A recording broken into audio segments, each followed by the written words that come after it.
Hi అండి. Welcome to light riding office YouTube channel అండి. Okay, Navratri సందర్భంగా first time 5 stocks series start చేస్తున్నాను. Every month మీకు ఒక 5 స్టాక్స్ ఇస్తాను. ఇవి షార్ట్ టర్మ్ టు లాంగ్ టర్మ్కి ఉపయోగపడేలా. ఓకే, ఇ- ఇవి టెక్నో ఫండ్ అనాలిసిస్ చేద్దాం. టెక్నికల్గా స్మాల్ బేసిక్స్ చూసి ఓకే మనకి year on year sales profits okay margins increase అవుతున్నాయో లేదో చూసుకుని దాన్ని బట్టి మనం చార్ట్ అనాలిసిస్ కూడా చేద్దాం. ఓకే, ఈ స్టాక్ మంత్లీ సిరీస్ కాబట్టి అక్టోబర్ మంత్ అయిపోయిన తర్వాత నవంబర్లో ఎలా పర్ఫామ్ చేసిందో చూసుకుందాం. Next short term to long term అంటున్నాం కాబట్టి లాంగ్ టర్మ్ 1 మంత్ చూసుకుని షార్ట్ టర్మ్ 1 మంత్ చూసుకుని లాంగ్ టర్మ్ లో మనకి 3 మంత్స్ తర్వాత ఓకే డిసెంబర్లో ఒకసారి స్టాక్స్ ఎలా పర్ఫామ్ చేస్తున్నాయో చూసుకుందాం. తర్వాత నెక్స్ట్ ఇయర్ ఇదే నవరాత్రుల టైంలో ఇదే డేట్ కి మన ఇచ్చిన స్టాక్స్ ఎలా పర్ఫామ్ చేసుకున్నాయో కూడా చూద్దాం. ఓకే, మనం కంప్లీట్లీ అనాలిసిస్ విషయానికి వస్తే ఓకే ఓకే నేను ఇప్పటిగానే మీకు క్లియర్గా చెప్తున్నాను. ఇది కేవలం మీకు ఇన్ఫర్మేషన్ పర్పస్ మాత్రమే, ఎడ్యుకేషన్ పర్పస్గా కూడా మీరు ట్రీట్ చేసుకోవచ్చు. మీకు ఏదైతే ఓకే ఇక్కడ డిస్క్లైమర్ ఇస్తున్నానో అందులో we are we are doing analysis on this video for education purpose only. We are only sharing our views to help all traders and investors. We are not responsible for any profits and loss with this channel suggestions. We are not SEBI registered. So before investing or trading anything, we suggest analyzing it by yourself and consult your financial advisor before taking an position. Okay, క్లియర్గా తెలుగు చెప్పాలంటే ఇందులో analysis just నా personal opinion మాత్రమే.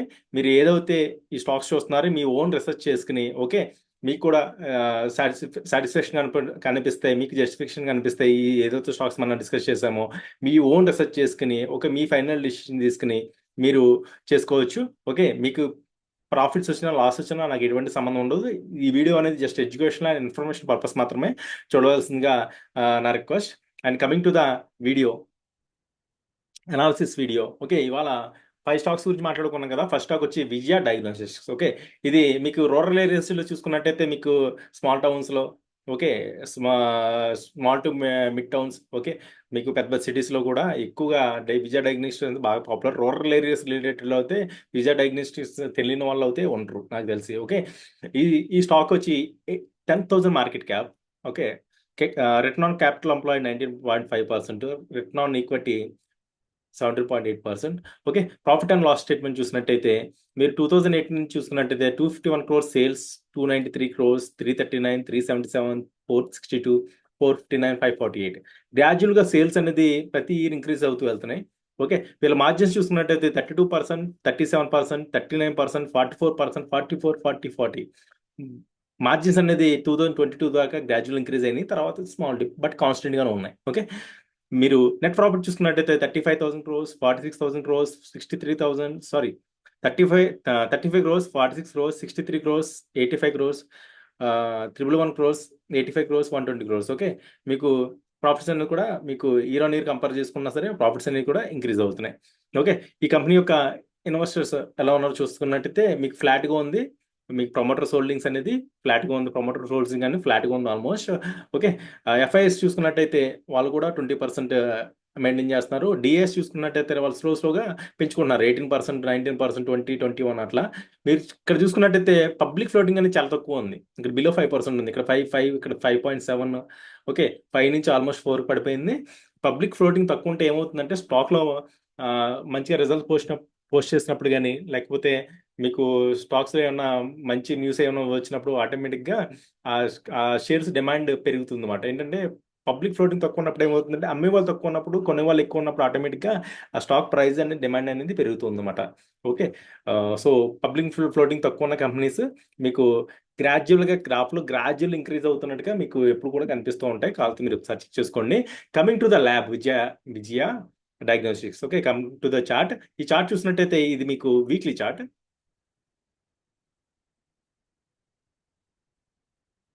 Okay, so నేను మళ్ళీ మళ్ళీ చెప్తున్నాను. Okay, ఇది నాకు పర్సనల్ ఒపీనియన్ మాత్రమే. ఓకే, మీరు మీ ఓన్ రీసెర్చ్ చేసుకుని మీ ఫైనల్ డిసిషన్ అయితే మీరు తీసుకోవచ్చు. ఓకే, ప్రాఫిట్ వచ్చిన లాస్ వచ్చిన నాకు ఎటువంటి సంబంధం ఉండదు. ఇది short term to long term view. ఇది ఏదైతే స్టాక్ ఉందో ఇది కప్ అండ్ హ్యాండిల్ ఫామ్ చేసిందండి. Okay, cup and handle form చేసి బ్రేక్అవుట్ ఇచ్చి ఓకే స్మాల్ రిట్రేస్మెంట్, చిన్న రిట్రేస్మెంట్ ఇచ్చి ఆ రిట్రేస్మెంట్ అయిన ఏదైతే రెసిస్టెన్స్ ఏరియా ఉందో ఆ రెసిస్టెన్స్ ఏరియాని బ్రేక్అవుట్ ఇచ్చింది. ఓకే, దీన్ని ఏమంటారంటే ఛానల్ బ్రేక్అవుట్ అంటారు అనమాట. ఛానల్ బ్రేక్అవుట్ వచ్చింది. ఏదైతే మన కన్సల్టేషన్ ఫేజ్ జరిగిందో అదంతా ఛానల్ బ్రేక్అవుట్ అంటారు. ఛానల్ బ్రేక్అవుట్ అయ్యి ఓకే, ఇక్కడ ఛానల్ బ్రేక్అవుట్ అయ్యి వాల్యూమ్స్ కూడా మంచిగా పికప్ చేసింది. ఇక్కడ బ్రేక్అవుట్ దగ్గర వాల్యూమ్స్ మంచిగా ఉన్నాయి, ఇక్కడ కూడా వాల్యూమ్స్ మంచిగా పికప్ చేసింది. తర్వాత ఏమైంది, రీటెస్ట్ చేసింది ఒక 4 వీక్స్. ఓకే, ఇక్కడ బ్రేక్అవుట్ ఇచ్చింది, ఆ స్టాక్ రీటెస్ట్ చేసింది. పేషెన్స్ ఇంపార్టెంట్, అందుకే రీటెస్ట్ చేసి ఇప్పుడు చూసారా ఈ హై పైనే క్లోజ్ అయింది. ఈ హై పైనే ఇప్పుడు స్ట్రాంగ్ క్యాండిల్ లైన్ ఫామ్ అయింది విత్ గుడ్ వాల్యూమ్స్. వాల్యూమ్స్ కూడా ఇంప్రూవ్ అవుతున్నాయి. ఓకే, మీరు స్టాక్ చూసుకున్నట్టయితే ఇది higher lows and higher highs ఫార్మేషన్లో ఉంది. ఓకే, ఇది ఏదైతే మనం సపోర్టివ్ ట్రెండ్ లైన్ ఉందో దీని కింద స్టాక్ రానని చెప్పి మీరు బుల్లిష్ గానే ట్రీట్ చేసుకోవచ్చు. Higher lows and higher highs ఫార్మేషన్లో ఉంది, ఛానల్ రేంజ్లో ట్రేడ్ అవుతుంది. ఓకే, సస్టైన్ అవుతానికి కూడా ట్రై చేస్తుంది. ఓకే, సో క్లియర్లీ స్టాక్ అనేది బుల్లిష్ వేవ్లో ఉంది. మనం టార్గెట్స్ చూసుకున్నట్టయితే ఓకే, మీరు స్టాప్ లాస్ వచ్చి ఈ 730 అరౌండ్లో పెట్టుకోవాలి. మీకు టార్గెట్స్ వచ్చినట్టయితే ఫస్ట్ టార్గెట్ నేను ఆల్రెడీ చూశాను, అందుకే మీకు డైట్ వేసేస్తున్నా 1180. Okay, 1180 first target, second target 1280. Okay, 1280 ఈ షార్ట్ టర్మ్కి మీకు 1180 టు 1280 దాకా మీరు చూసుకోవచ్చు, షార్ట్ టర్మ్ టు లాంగ్ టర్మ్కి ఈ విజయ డయాగ్నోస్టిక్స్ అనేది. ఓకే, మీకు కొంచెం సేఫ్ సైడ్ సెక్టర్ అనుకోవచ్చు. మీకు ఎప్పుడు కూడా కాన్స్టెంట్గా బిజినెస్ అనేది రన్ అవుతూ ఉంటున్నాయి ఈ సెక్టర్లో. నెక్స్ట్ వచ్చి doctor Lalpath labs. Doctor లాలాపతి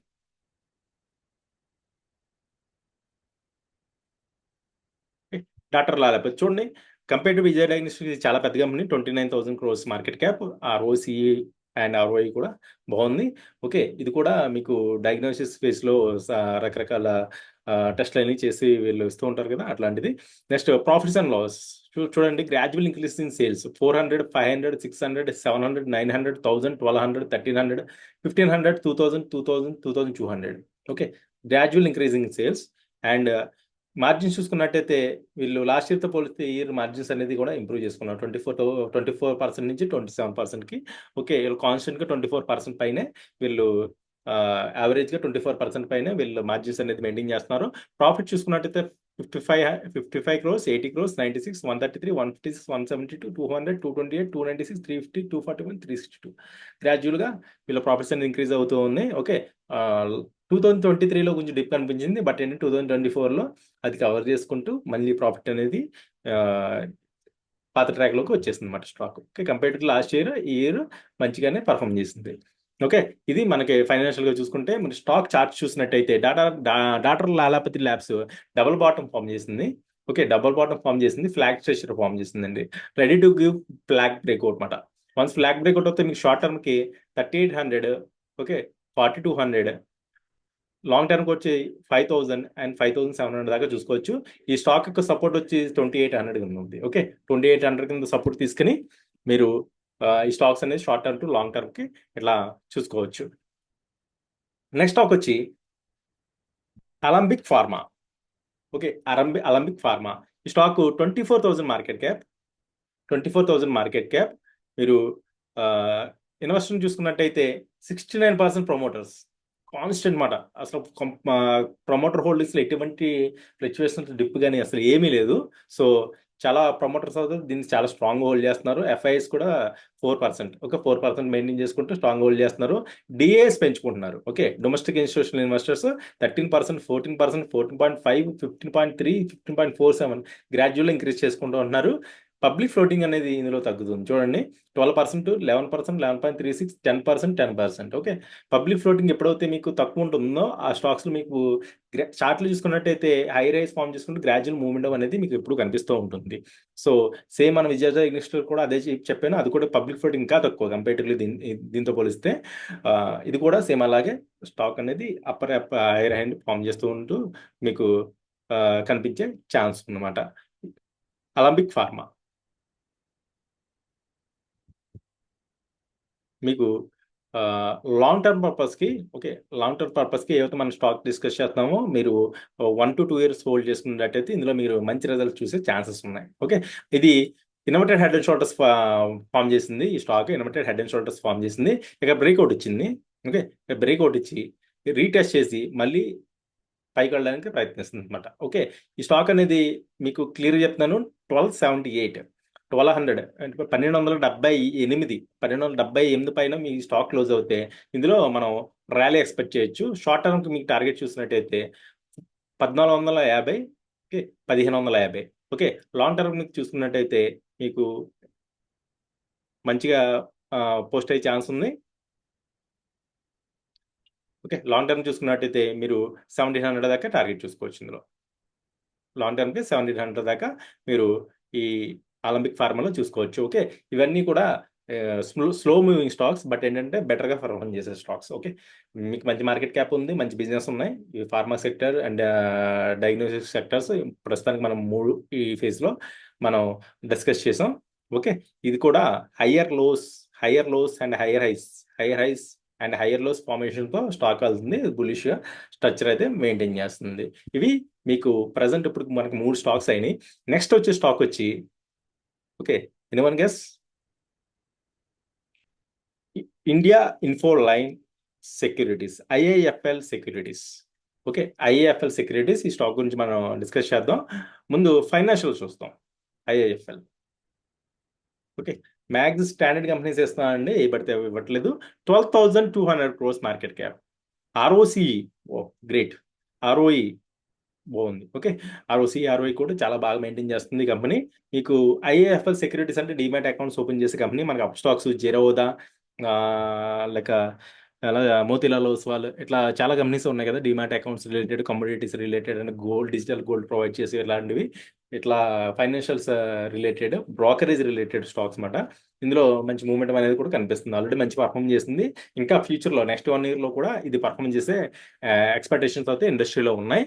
profit and loss statement చూసుకున్నట్టే చూడండి, 2018లో 900, తర్వాత 870 crores, తర్వాత 758, తర్వాత నుంచి చూడండి 800, 2020 అంటే కోవిడ్ తర్వాత వీళ్ళ పర్ఫార్మెన్స్ చూడండి ఎలా ఇంప్రూవ్ అయ్యిందో. 758 crores, తర్వాత 841, తర్వాత 1295, ఆల్మోస్ట్ 45% ఇంక్రీజ్ అయిపోయింది. తర్వాత 1300, తర్వాత 2200 లాస్ట్ ఇయర్. ఆల్మోస్ట్ ఇది 45% దాటేసింది. ఇది ఆల్మోస్ట్ 45% ఇంక్రిమెంట్ వచ్చింది ఇది సేల్స్లో. సో ఇదే మీకు అర్థం చేసుకోవచ్చు. డిమాట్ అకౌంట్స్ అనేది జనాలు ఐపీఓస్ కోసం అని, లేకపోతే ఇన్వెస్ట్మెంట్ పర్పస్ అని, ట్రేడింగ్ పర్పస్ అనేది వాళ్ళు అయితే ఇంక్రీజ్ చేసుకుంటూ వెళ్తున్నారు. అది మాత్రం క్లియర్ కనిపిస్తుంది ఇందులో. మార్జిన్ చూసుకోండి. ఓకే, 42%, 35, 42. ఓకే, 42% అనేది ఇది కాన్స్టెంట్గా అయితే మెయింటైన్ చేస్తుంది. ఓకే, ఒకసారి డిప్ వచ్చింది, బట్ ఏంటంటే 42% అనేది కాన్స్టెంట్గా మెయింటైన్ చేస్తుంది మార్జిన్స్. నెట్ ప్రాఫిట్ చూసినట్టయితే 181, 171, 234. కోవిడ్ తర్వాత చూడండి 220, 306, 250, 514. ఓకే, సో ఇట్లా మీకు ప్రాఫిట్ అనేది కూడా బాగా మెయింటైన్ చేస్తుంది. ఓన్లీ లాస్ట్ ఇయర్ 2023లో డిప్ వచ్చింది, బట్ కంపేటివ్లీ ఆ డిప్ డబుల్ చేసేసింది. ప్రాఫిట్ అనేది డబుల్ అయిపోయింది. సో కంపేటివ్లీ ఈ స్టాక్ కూడా మీకు బెటర్గా పర్ఫార్మ్ చేస్తుంది యాజ్ పర్ ఫైనాన్షియల్స్. ఇంకా డెప్త్ చూసుకోవాలంటే మీరు అనలైజ్ చేసి మీరు చూసుకోండి. ఓకే, ఇన్వెస్టర్స్ ఇక్కడ ప్రమోటర్ హోల్డింగ్స్ అనేది చాలా తక్కువ ఉంది ఈ స్టాక్స్ లో. ఇది ఒక నెగిటివ్ కింద చూసుకోవచ్చు. ప్రమోటర్ హోల్డింగ్ అనేది చాలా తక్కువ. ప్రమోటర్ స్ట్రాంగ్ 60 అబౌవ్ 70 అట్లా ఉన్నదంటే మీరు బాగా ఎక్స్పెక్ట్ చేయొచ్చు. కాకపోతే మనం ఇక్కడ సపోర్ట్ చేసే విధి ఏంటంటే ఓకే, మీరు ఎఫ్ఐఎస్ హోల్డింగ్ చూడండి, 13%, 15%, 15%, 17%. ఎఫ్ఐఎస్ అనే వాళ్ళు గ్రాడ్యువల్ ఇంక్రీజ్ చేసుకుంటూ వస్తున్నారు. వాళ్ళ స్టేక్ ని ఇంక్రీజ్ చేసుకుంటూ వస్తున్నారు ఈ స్టాక్ లో. ఓకే, పబ్లిక్ హోల్డింగ్ బాగా ఎక్కువ ఉంది ఇందులో. పబ్లిక్ హోల్డింగ్ బాగా ఎక్కువ ఉంది. పబ్లిక్ హోల్డింగ్ తక్కువ ఉంటే పర్ఫార్మెన్స్ అనేది బాగుంటుంది. బట్ ఏంటంటే కంపారిటివ్లీ ఇండస్ట్రీ అనేది ఇప్పుడు బాగుంటుంది కాబట్టి ఆ ఎక్స్పెక్టేషన్తో మనం ఫర్దర్గా ఎంతవరకు వెళ్ళొచ్చు అనేది ఒకసారి చూద్దాం. ఇది వచ్చి వీక్లీ చార్ట్ అండి. వీక్లీ చార్ట్లో మీకు హైయర్ హైస్ ఫామ్ చేసుకుంటూ వెళ్తుంది stock. High rise. Okay, high rise form చేసుకుంటూ మీకు ఇక్కడ ఏదైతే మనకి ఇన్సైడ్ బార్ అంటారు ఇది. ఓకే, నా క్లాస్ ఎవరైతే అటెండ్ అయ్యారో వాళ్ళకి బాగా తెలుసు దీని గురించి. Inside bar, okay, inside bar breakout అనేది వచ్చింది. మీకు షార్ట్ టర్మ్కి ఎంతవరకు వెళ్ళే ఛాన్స్ ఉన్నదో ఇప్పుడు చూద్దాం. Short term to long term.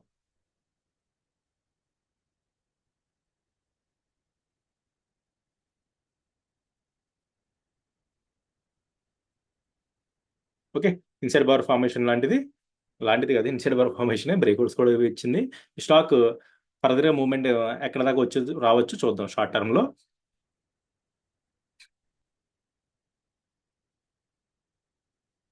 Okay, short term to long term అనుకోవచ్చు. Okay, short term to long term అనుకోవచ్చు మీరు.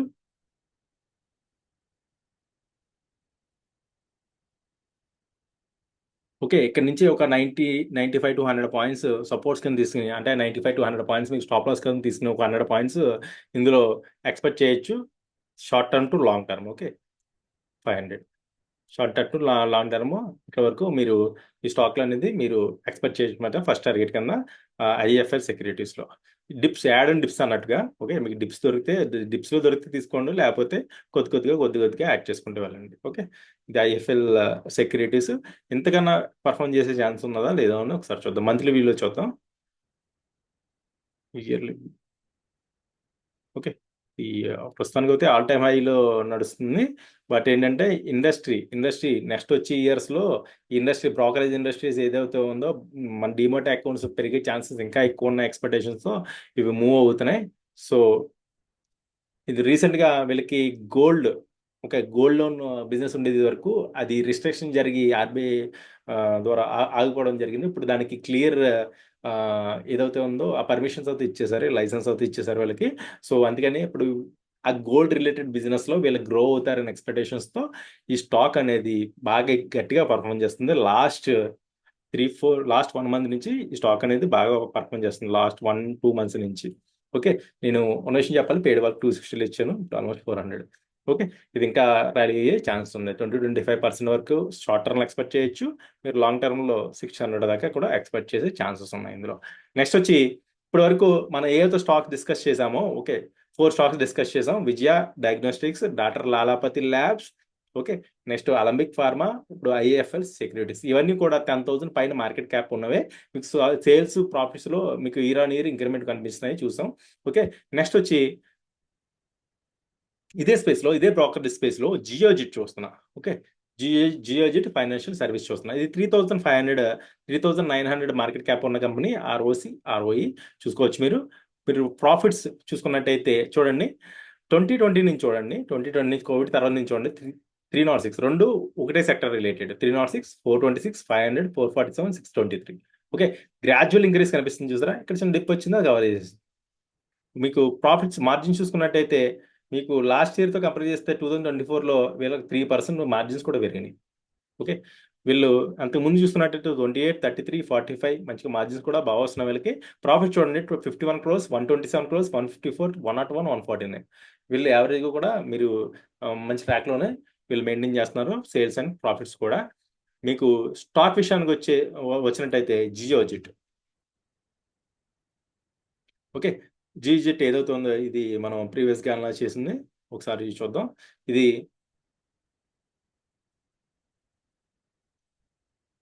ఓకే, ప్రీవియస్గా మనం అనలైజ్ చేసాం. ఇది నేను ఫ్రీ గ్రూప్లో కూడా ఇచ్చాను ఇంతకుముందు. ఓకే, 130 లెవెల్స్లో అరౌండ్ ఇచ్చా. ఓకే, ఈ లెవెల్స్ ఇచ్చిన బ్రేక్అవుట్ ఇచ్చినప్పుడు అది ఆల్మోస్ట్ 177కి వెళ్ళింది. ఫర్దర్గా ఇది ఫాలోఅప్ టార్గెట్స్గా అనుకోండి. ఓకే, ఈ స్టాక్ అనేది రౌండ్ బాటమ్ ఫామ్ అయ్యి ఇక్కడ బ్రేక్అవుట్ ఇచ్చి ఈ బ్రేక్అవుట్ రీటెస్ట్ చేసి మళ్ళీ పైకి వెళ్ళి ఇక్కడ రీటెస్ట్ చేసి కంప్లీట్గా ఇది ఏదైతే రెసిస్టెన్స్ జోన్ ఉందో ఆ రెసిస్టెన్స్ జోన్ ఈ క్యాండిల్ ద్వారా బ్రేక్అవుట్ వచ్చి హ్యూజ్ వాల్యూమ్స్ పడ్డాయి చూడండి. ఈ వాల్యూమ్స్ కూడా గ్రాడ్యువల్ ఇంక్రీజ్, ఎలా గ్రాడ్యువల్ ఇంక్రీజ్ అవుతూ ఉంటే స్టాక్తో పాటు అందులో చాలా పొటెన్షియల్ ఉన్నట్టుగా మనం భావించుకోవచ్చు. ఓకే, స్టాక్ విషయానికి వచ్చినట్టయితే ఇది 165 దగ్గర ట్రేడ్ అవుతుంది. నెక్స్ట్ ఎక్కడి వరకు మూవ్మెంట్ అయ్యే ఛాన్స్ ఉందో చూద్దాం. ఓకే, మీకు ఇయర్ చూసుకుంటే రౌండ్ బాటమ్ కూడా కంప్లీట్ అయిపోయింది. ఓకే, ప్రీవియస్ రౌండ్ బాటమ్ కూడా కంప్లీట్ అయిపోయింది. ప్రీవియస్ రెసిస్టెన్స్ ఏదైతే ఉందో, ఓకే, ప్రీవియస్ రెసిస్టెన్స్ ఏదైతే ఉందో అది క్లియర్గా బ్రేక్ చేసింది. అది ఎంత? 132 లెవెల్స్. నేను మీకు ఫ్రీలో కూడా 132 దగ్గర ఇచ్చాను, ఒకసారి చూసుకోండి. ఓకే, 132 లెవెల్స్ దగ్గర బ్రేక్అవుట్ వచ్చింది. క్లియర్గా చూసుకున్నట్టయితే అది మల్టీ ఇయర్ కన్సల్టేషన్ బ్రేక్అవుట్ అయింది. ఇక్కడ 130 దగ్గర మల్టీ ఇయర్ కన్సల్టేషన్ బ్రేక్అవుట్ అయింది. ఎలా అంటే ఓకే చూడండి, 132కి వెళ్ళేది 20 వచ్చేసింది, మళ్ళీ 132కి వెళ్ళి 20కి వచ్చేసింది, మళ్ళీ 132కి వెళ్ళి బ్రేక్అవుట్ అయింది. అక్కడ ఇంపార్టెంట్ పాయింట్ ఇది. అంటే ఆల్మోస్ట్ 2007 నుంచి 2024 దాకా ఆల్మోస్ట్ 17 ఇయర్స్ అరౌండ్లో స్ట్రక్ అయిన ప్రైస్ వన్స్ బ్రేక్అవుట్ వచ్చింది. అంటే ఇందులో ఫ్రెష్ మనీ వస్తుంది చూసారా. వాల్యూమ్స్ హ్యూజ్ వాల్యూమ్స్ ఇవన్నీ. Okay, huge increasing in volumes. So ఇది బ్రేక్అవుట్ వచ్చింది, ఆ బ్రేక్అవుట్ పైన సస్టైన్ అవుదని ట్రై చేస్తుంది. ఈ స్టాక్ వచ్చి మీకు ఇన్సైడ్ బార్ ఫార్మేషన్ ఉంది. ఓకే, ఏదైతే ప్రీవియస్ హై ఉందో 177, ఓకే, ఆ పాయింట్ గమనించుకోండి. 177 బ్రేక్అవుట్ అవుతే ఓకే, స్టాప్ లాస్ వచ్చి మీరు 130 కింద ఇక్కడ బ్రేక్అవుట్ వచ్చింది కాబట్టి 130కు 5 పాయింట్స్ కింద పెట్టుకుంటే 125 అరౌండ్లో స్టాప్ లాస్ అనుకుంటే, మీరు సపోర్ట్స్ అనుకుంటే మీకు ఇందులో ర్యాలీ జరిగే ఛాన్సెస్ ఉన్నాయి. ఓకే, అట్లా 45.90 ఆల్మోస్ట్ ఈ stock. Okay, two 210 to, okay, ఈ స్టాక్ యొక్క టార్గెట్స్ వచ్చి 210 to 210, okay, 230 short term to long term. Okay, 210, 230, 270 around దాకా మీరు టార్గెట్స్ పెట్టుకోవచ్చు. ఓకే, అరౌండ్ ఇది ఇమీడియట్గా జరగదు, ఇయర్సే పట్టచ్చు, number of years, number of weeks, number of మంత్సే పట్టచ్చు, ఇమీడియట్గా అయితే జరగదు. కాకపోతే కంపేటివ్లీ ఇండస్ట్రీ అనేది నాకు నెక్స్ట్ 1-2 ఇయర్స్లో ఇంకా ఇప్పటికే బాగా గ్రో అయింది, ఇంకా గ్రో అవుతుంది అని ఎక్స్పెక్టేషన్ ఉంది. ఎందుకంటే మీకు ఐపీఓస్ చాలా పెద్ద పెద్ద కంపెనీస్ వస్తున్నాయి. మొన్న మీకు బజాజ్ హౌసింగ్ ఫైనాన్స్ వచ్చింది. ఓకే, అంతకుముందు Bajaj housing finance super hit అయిపోయింది. మీకు టాటా రికగ్నైజ్ కూడా వచ్చింది, అది కూడా బాగానే వర్కౌట్ అయింది. ఇప్పుడు మీకు హెచ్డిబి ఫైనాన్షియల్ వస్తుంది, ఎన్టీపీసీ గ్రీన్ ఒకటి వస్తుంది. ఇట్లా పెద్ద పెద్ద కంపెనీ రిలేటెడ్ వస్తున్నాయి. ఇన్ కేస్ ఇన్ ఫ్యూచర్లో నెక్స్ట్ ఇయర్ కానీ తర్వాత కానీ రిలయన్స్ రీటైల్, ముఖేష్ అంబానీది కానీ ఆయన కూడా ఐపీఓకి వస్తున్నాం అన్నట్టుగా ఏమైనా ప్రకటించారంటే ఇంకా డిమాట్ అకౌంట్స్ ఓపెన్ అయిపోయి ఛాన్స్ ఉందన్నమాట. ఎప్పుడైనా సరే పెద్ద పెద్ద కంపెనీస్ మీరు ఐపీఓస్ లిస్టింగ్ అవుతే డిమాట్ అకౌంట్స్ అనేది ఎక్కువ ఓపెన్ అయ్యే ఛాన్సెస్ ఉంటాయి. సో అందుకని చెప్పి ఫ్యూచర్ అనేది బాగుంటుంది కాబట్టి ఈ కంపెనీస్లో నేను ఎక్స్పెక్ట్ చేస్తున్నాను. మళ్ళీ చెప్తున్నాను, ఇది ఏదైతే నేను ఇక్కడ డిస్కస్ చేశాను ఇదంతా నా పర్సనల్ ఒపీనియన్ మాత్రమే. మీరు మీ ఓన్ రీసెర్చ్ చేసుకుని, ఓకే, ఈ స్టాక్స్లో మీరు పెట్టాలా వద్దా అనేది మీ రిస్క్ క్యాల్కులేట్ చేసుకుని అది వెళ్ళండి. నేను అయితే క్లియర్గా ఏ స్ట్రక్చర్ని ఫామ్ చేసింది, ఫైనాన్షియల్స్ ఎలా ఉన్నాయి, బ్రేక్అవుట్స్ ఎక్కడ ఇస్తానికి రెడీగా ఉంది, ఓకే, బ్రేక్అవుట్స్ ఇస్తే టార్గెట్స్ ఎక్కడ ఉన్నాయి, సపోర్ట్స్ ఎక్కడ ఉన్నాయి, వాల్యూమ్స్ ఎలా ఉన్నాయి, ఇట్లాంటి పాయింట్స్ అన్ని మీతో డిస్కస్ చేయడం జరిగింది. ఇప్పుడు మీరు ఇయర్ ఆన్ ఇయర్ చూసుకుంటే మీకు margins improvement, sales improvement, profits improvement ఇవన్నీ కూడా మంచిగా కనిపిస్తున్నాయి. సో మళ్ళీ ఒకసారి చెప్తా. ఓకే, ఇది నా కంప్లీట్ పర్సనల్ ఒపీనియన్, ఇది డిస్క్లైమర్. ఓకే, నాకు ఎటువంటి సంబంధం ఉంది, మీకు ప్రాఫిట్స్ వచ్చేసి గట్టిగా ఎర్న్ చేసిన లేకపోతే లాస్ వచ్చినా నాకు ఎటువంటి సంబంధం ఉండదు. మీ అంతటా మీరు అనలైజ్ చేసుకుని దీని యొక్క కంప్లీట్ డిసిషన్ అనేది తీసుకోండి. లేదంటే మీకు ఎవరైనా ఫైనాన్షియల్ అడ్వైజర్ తెలుసుంటే వాళ్ళని కూడా కన్సల్ట్ చేసుకుని ఈ స్టాక్స్ ఎలా ఉంటాయో క్రాస్ చెక్ చేసుకుని డబల్ చెక్ చేసుకుని మీరు అనేది ఎంట్రీ అనేది తీసుకుంటారో మానేసుకుంటారో అనేది మీ ఇష్టం. ఓకే, ఫైనల్గా నా రిక్వెస్ట్ ఏంటంటే అట్లా వెళ్ళే ముందు ఓకే నాకు ఒక లైక్ చేయండి. నా వీడియో నచ్చినట్టయితే కామెంట్ కూడా చేయండి. మీకు ఎవరైతే డీమ్యాట్ అకౌంట్స్ ఓపెన్ చేయాలనుకున్నారో నేను కింద లింక్ ఇస్తున్నాను, Upstox links. Okay, Upstox link ఇస్తున్నాను. మీకు ఇంట్రెస్ట్ ఉంటే అప్స్టాక్స్లో అకౌంట్ అనేది ఓపెన్ చేసుకుని మీరు ఇన్వెస్ట్మెంట్ అనేది స్టార్ట్ చేసుకోవచ్చు. ఓకే, ఫస్ట్ టైం నేను మంత్లీ సిరీస్ స్టార్ట్ చేశాను. అమ్మవారి దయ వల్ల నవరాత్రుల్లో స్టార్ట్ చేశాను. నెక్స్ట్ నవరాత్రికి మనం మంచి సక్సెస్ రేట్ పోస్ట్ చేసుకుంటూ ముందుకు వెళ్ళాలని ఆశిస్తున్నా. ఆల్రెడీ నేను షార్ట్ చేస్తాను, వీక్లీ 1 or 2 షార్ట్స్ ఇస్తున్నా. ఆ స్టాక్స్ కూడా మంచిగా పర్ఫార్మెన్స్ చేసినాయి. సో అట్లాగే నన్ను ఆదరిస్తారని చెప్పి నేను ఫీల్ అవుతూ ఈ వీడియో ఇక్కడితో ఎండ్ చేస్తున్నా. అందరికీ బీ రేటెడ్. ఓకే, నవరాత్రి శుభాకాంక్షలు. మీరు మీ ఫ్యామిలీతో పిల్లలతో హ్యాపీగా ఉంటూ, ఓకే, మీరు కూడా ఫైనాన్షియల్గా మంచిగా గ్రో అవుతూ అందరూ హ్యాపీగా ఉండాలి, తెలుగు వాళ్ళందరూ హ్యాపీగా ఉండాలి, అందులో నేను ఒకటిగా ఉండాలని చెప్పి ఆశపడుతూ thank you very much. Have a nice day. Bye bye.